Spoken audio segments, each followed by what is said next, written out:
Grabe basura oh. Ay kamo may tig-security dire sa airport.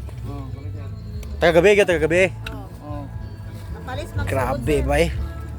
Mali mga maayo kayo, mo na limpyo perminti ang atong airport dire. Tungod anin nila. Di basta-basta na yung mga empleyado dire. Airport lagi mo dire, sa airport rapod mo dire. Mao ba?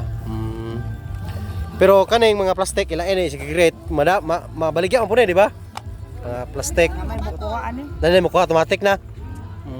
Gusto nga mo ma'am? Oh. Ato bang sa ato dire kay or makita ka sa katibukan. Sa may nga mo? Corazon ko, corazon. Corazon bago pa ka dire manang corazon. Imo ma'am, imo ha. Sa pangalan mo? Kay tanaw imo pod, imo ha. Maria Clara. And then imo bro. Ako sir, the only boy girl, si Danny sir. Danny. And then si ma'am lang number 4, relax na kayo. Wala siya labot. Wala labot si ma'am number 4. Okay kayo. Grabe kayo mga kabuwa daw mga guys nga gabi na unsay rastro na. Mga 9:29 gabi na then ang ilang gikuan karon is segregate og mga basura no diri sa Old Airport. Kay tungod kay kaning kalingawan diri sa Old Airport is for Sandugo no. Sugat sa Sandugo. Diri no mga kabuwa diri no. Ang mga uban nga mga tao nga naglingaw-lingaw, nagsuri-suroy, nangaon, nag-chill-chill, nag-relax sila diri grabe guys.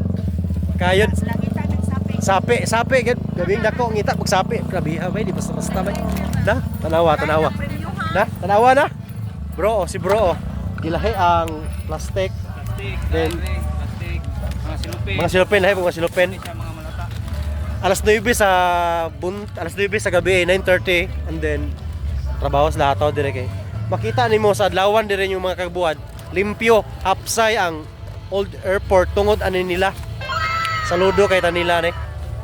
Di basta-basta na. So ang mga tao karong gabi una, nag-chill, nag-relax, naminaw mga banda, kani sila saludo kayo muna limpyo nga tong Old Airport, di basta-basta ni sila bay. The best. Thank you so much, Babus Torski here.